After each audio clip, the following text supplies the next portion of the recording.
What's up? It's your boy Lil Pat in the building, Mr. Rodeo himself, Big Hefe, the hit machine. And right now I'm rocking with the Defender, the voice of the community. I wanna feel your body on top of mine. Right now, we ain't gon' waste no time, baby. So for now, for you to be able to go and not only travel, but travel working, doing your music, being able to make money and not have to hustle and all that, how does that feel? It feel amazing, like no cap. My DJ hit me up like, hey, you know your song going crazy on TikTok? No, she's like, you going crazy on TikTok right now? And I'm like, bro, I don't even be on TikTok, so I don't even know what you're talking about. She was like, nah, like, they dancing to your song and a lot of people doing it or whatever. So I go in, I tap in, I see the creators. I immediately hit them up like, hey man, let's work, let's capitalize on that. Like, that's working. Let's capitalize on that. They locked in, we start pushing it.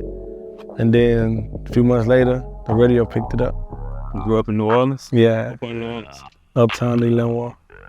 Uptown Leavenworth, how was life over there growing up? New Orleans just wasn't a good, I don't know how to put it. My mama just didn't feel like New Orleans was safe enough for me.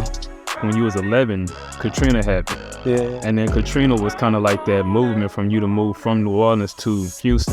Right. And then when you all got to Houston, you all went to Aggison Homes. Right in the phone. Why Aggison Homes? Did y'all know anybody in Aggison Homes? Or it just happened to be that's where y'all landed? Or? My mama's husband at the time, family was staying in that area. And she hooked us up with a little apartment over there for Gulf Bank in Houston, Roslyn. But it was more so like Houston have more opportunities. Not just for her, like job-wise, but for her kids, education-wise, you know what I mean? I looked at school like a club for real. Like, I was really like, I went to school to just chill and thug, and I just got in a lot of trouble, like back to back to back to back. I wanted to be the biggest dope boy. I didn't see a lot of black successful men where I was from, like where I lived at. Like, I didn't see the Benz driving guys, and if we did see them, they were dope boys. So I just felt like, well, in the environment I'm in, that's my only way out. While I was in Juvenile, while I was in TYC, I felt like I was trying to pimp the system in a sense. Like, I wasn't mentally ready. Like, I still was thinking about hustling and things like that. It wasn't until I got transferred to prison that it resonated that they ain't playing with me. And if I could talk to my younger self, I'd have just told myself, like, there's no such thing as a big homie, just mentally stay aware, you know what I mean? If I look back now, I would have just basically told myself, like, be a better leader. It wasn't more like I was a follower, it was just a bad leader. Like, I wanted to do bad stuff and I wanted people to do it with me because it's boy doing it by yourself. I was always in love with literature in school. Like, that was all my thing, like poetry, onomatopoeias, like, you know, the plots, like all that stuff was like things that I liked. Like, in Juvenile, like, if you're in trouble, you can't go to the library. And I used to always make a joke like, well, I'm gonna just write a book since y'all won't let me go get no books. And I wrote my first book in TYC. It's about a young dude who made it out of his environment doing music. Kind of like my story now. So you write the song in jail? Yeah.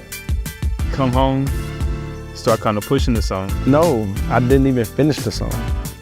I had only had like the chorus and like probably like an 8 of the verse. And I was humming the chorus on live. Jump on it, I wanna feel your body on top of mine.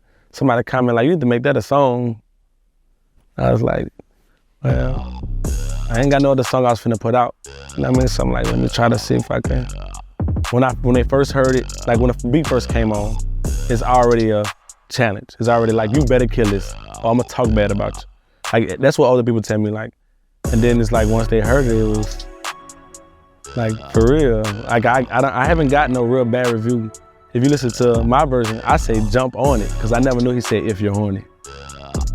You know how you sing a song, you be singing it all wrong because you feel like you know it? That was me, but I knew the melody, I knew where I was going with it. You know what I mean? So I'm glad I was able to get my point across.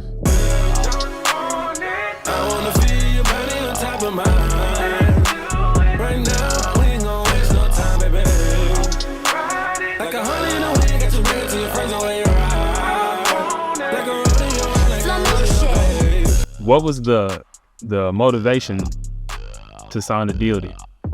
That was just, it's like playing basketball. My dream is to go to signing day and sign a contract. there's nothing against independent artists. I know some independent artists that make a bag off their music. But in the sense of what's the quality of everything? You know, it's just like one of those guys who don't want to ask for help. That's how I look at it. The mind frame of a person who just say, I'm gonna just be independent. Like, nah, I need your expertise to build my character, to build my craft, to help me get to the next level. You know what I mean? I could have been doing stuff the basic way all the way. I could say the song would have been a hit regardless, but it took all of those things. It took 300 backing. It took, you know, Lace Mo's engineering. It took all these different things to make that song great within itself. Like this all I do. I live and breathe this. And I feel like I'm gonna keep living up to that because that's my words for a fact.